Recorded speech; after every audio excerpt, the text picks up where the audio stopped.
Do I really have to talk about it? So far, it's been a really bad couple of hours. First with the Islanders losing in OT. Lord have mercy. Then the New York Giants losing again. Oh, Lord. Why don't you give me mercy? It's just been a horrible several hours. Now get ready for this. I'm not going to complain about the Isles defense. I'm not going to complain about the Isles goaltending. Although Semyon Varlamov had one of his best outings since his shutout in Buffalo. And before tonight, he's allowed 12 goals against Pittsburgh, 4 goals each, and Toronto, 4 goals. But yesterday, he was solid. Absolutely incredible. He allowed only 2 goals, 1 in regulation and 1 in overtime. But aside from that, he had a solid outing. Maybe West Coast swings are his thing. Maybe just playing against Western Conference teams might do it for him. But then again, he did have a shutout against Buffalo. But you get the joke and the reference I'm trying to make here. I will, however, complain about the Isles' power play and about a certain player, Jordan Eberle.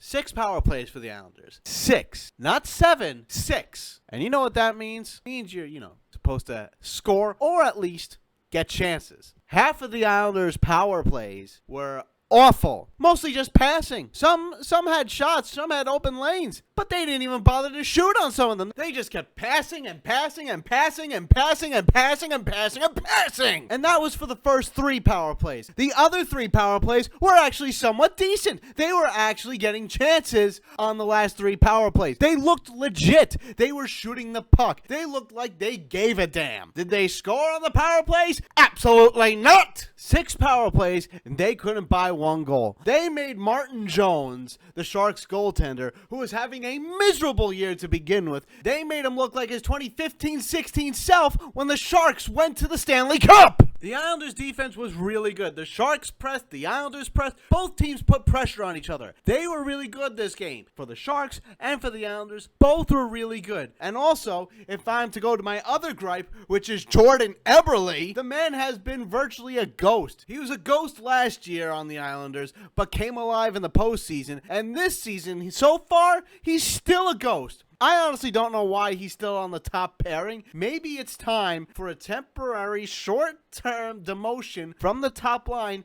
to either the second or the third line, and to put Josh Bailey back on the top line just like he was when Eberle was injured. Bailey produced on the top line. Eberle has not. Eberle has 0 goals so far. He only has 5 assists and 5 points. This man needs to have a temporary demotion just to get him going. Having him on the top line and continuing at this pace, it's not going to work out, I don't believe. And that play he made in overtime to try and stop Evander Kane, it was like he was completely scared of him. Yes, it may have been a bad route, but still, it was like he was scared of him, like he didn't want to get hit by Evander Kane, which set up Logan Couture for the eventual overtime winner against the Islanders. I'll take a 17-game point streak. I'll definitely take that. I would have loved to walk out of there with a win, though. But I'll take a point. It's better than no points. I wanted 2, but I'll live with 1 for now. In the first period, Marcus Sorensen scores to put the Sharks on the board. Oh, Lord have mercy. Then shortly after, Casey Cizikas scores to tie the game. Zeke Dunnan! 1-1 tie after the first. No goals scored in the second period. Aww. No goals scored in the third period. Aww. Then in overtime, Logan Couture scores to win the game for San Jose.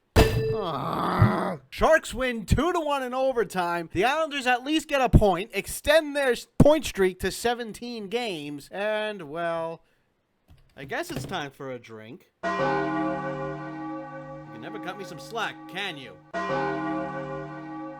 Fine. Stats. The game stats go as shown. The New York Islanders outshot the Sharks 28-26. The Sharks won more faceoffs than the Islanders 53% to 46%. Both teams were scoreless on their power plays. The Islanders out-hit the Sharks 31-22. The Sharks blocked more shots than the Islanders 18-14. The Sharks had less giveaways than the Islanders 7-8. And the Sharks had more takeaways than the Islanders in the form of 12-8. But the shots on goal per period of the game, the San Jose Sharks outshot the Islanders 13-7 in the first period. The Islanders outshot the Sharks 10-6 in the second period. The Islanders outshot the Sharks 11-5 in the third period. And in overtime, the Sharks outshot the Islanders 2-0 for a total of New York Islanders 28 shots and the San Jose Sharks 26 shots. For the New York Islanders, Semyon Varlamov stopped 24 out of 26 shots. And for the San Jose Sharks, Martin Jones stopped 27 out of 28 shots.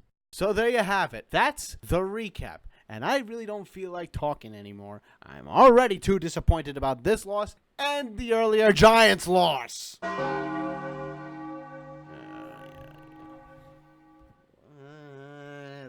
Thank you very much, everybody, for watching the Risorto Report, Isles Recap Edition. I'm your most gracious host, and I've been blessed with my presence, Greg Risorto. And I will see you after the game against the Anaheim Ducks. Please remember to like this video, comment down below if you liked it or not. Please remember to subscribe. And as always, let's go Islanders.